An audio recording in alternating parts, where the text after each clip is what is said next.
Hello there. Welcome to Nerd.World. In this video we are going to be looking at Starfleet fighter craft and their place within the Federation. Are they useful? Are they not useful? The different types of them that exist. But before we start, if you like this video or any others that I'm doing on this channel, please like, share and subscribe, and please head over to my second channel, Nerd.World Films. You'll find some other content on there. Hopefully you'll like it. Please like, share and subscribe over there as well. And with all that said, let's get started.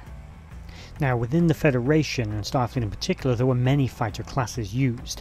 Many of these were little more than upgun shuttles or scout craft, but there were a few vessels that were a little more purpose-built for at least light combat duties, or scout missions, other such things. We're going to focus on two of these vessels, ignoring most of the others, as the majority of others, as I said, are mostly either upgunned shuttles, a bit like the Delta Flyer, which isn't really a fighter, it's a competent fighting vessel, or other ships that are like the shuttles from the Defiant. They're not technically a fighter, they're still a shuttle, but they are pretty tough little craft. But again, not specifically a combat vessel. And there are other beta cannon sources like the Valkyrie class that we're not going to include because these craft are beta cannon, not alpha cannon. I'm going to go with the only two known alpha cannon true fighters used by Starfleet. And by true fighters, even then we're stretching it a little bit. The first we're going to focus on is the Peregrine class attack fighter.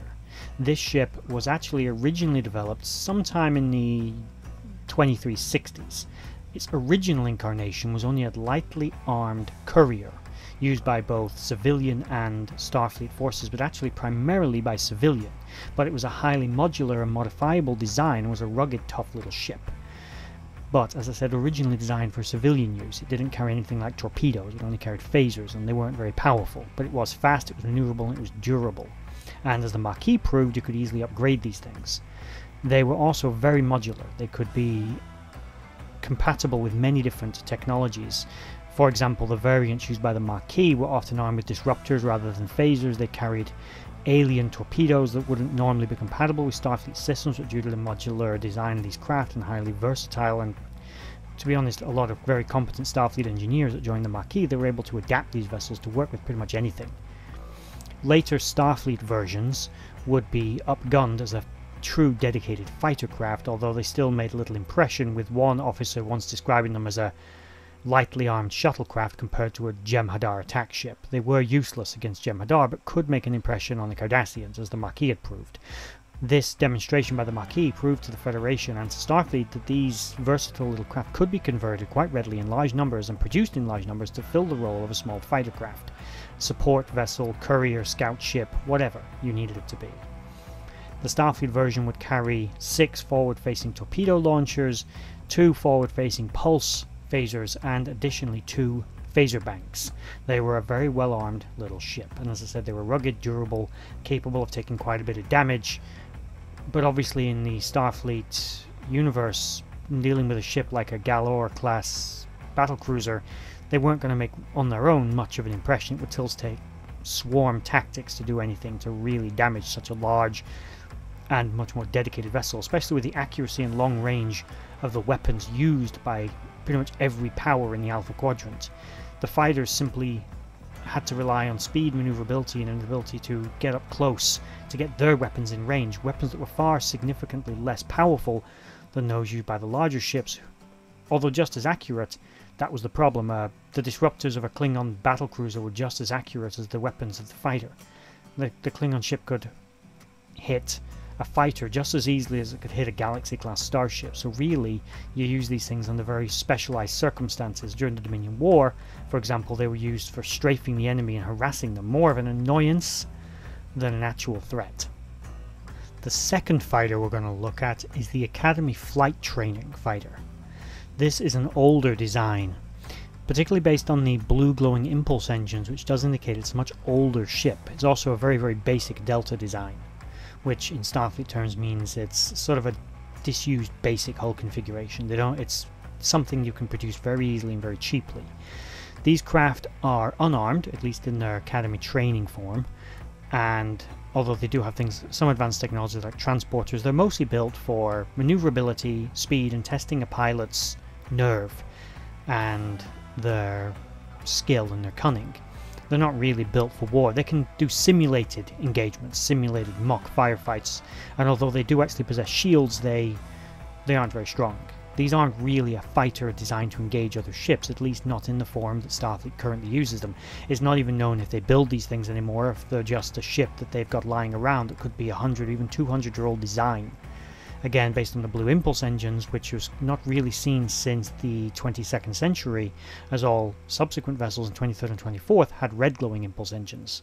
That's not to say that these weren't modern ships, but there is a chance that they literally were just that old and the Academy had just kept them around because they were useful. They didn't really ever foresee these things going into deep space. However, there was a variant known to exist which probably was a little bit more modernized, which was armed, did have better shields, and was actually warp capable and was more like a general purpose fighter. This vessel may have been developed as a response to the Borg threat.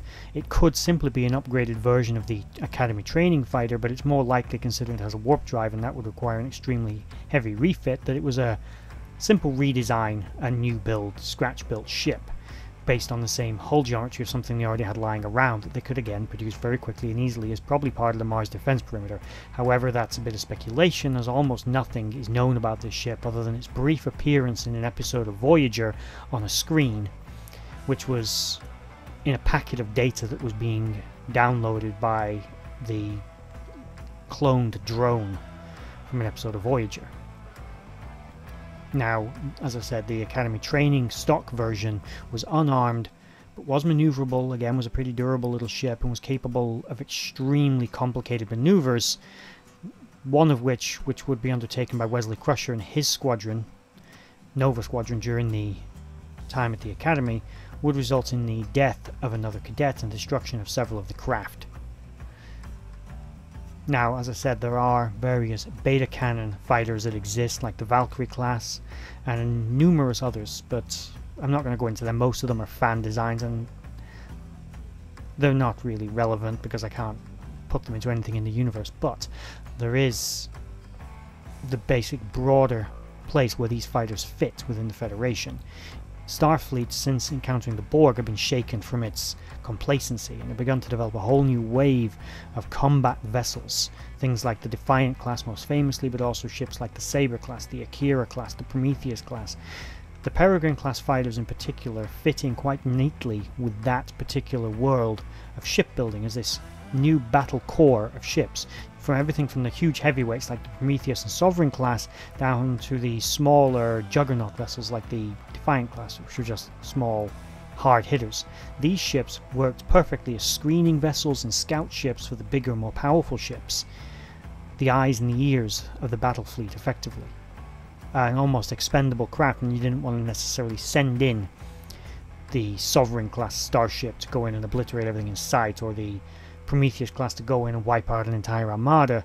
You send in these things as maybe a little show of force, let your enemy know you're watching them, but you don't really expect it to do a lot of damage. But it lets the enemy know you're there, at least. Which is really, I think, the power projection side of where these vessels fit within Starfleet's school of thought on warfare. As fighters, it never really fit particularly well with Starfleet because of their limited ability and effect on larger starships. This wasn't like First World War tactics where big ships couldn't really hit small vessels and you needed the protection of fighters. You needed your big guns to take out the enemy's aircraft carriers, but the big gun ships didn't really worry about the fighters themselves. They worried about other battleships and coastal defenses. That's not the same in Starfleet. Those big guns can hit the small fast-moving fighters as well. The phasers of the Enterprise D can hit a small fast-moving shuttle just as effectively as a Borg cube. So these aren't the most useful vessels when taking on larger ships, but they are quite neat, they look very cool, and they do serve a function within the universe. Right, I hope you liked that video. Please, again, like, share, subscribe, head over to another channel, Nerd.World Films. You'll find a lot of content over there, obviously focused on films. And with that said, bye-bye.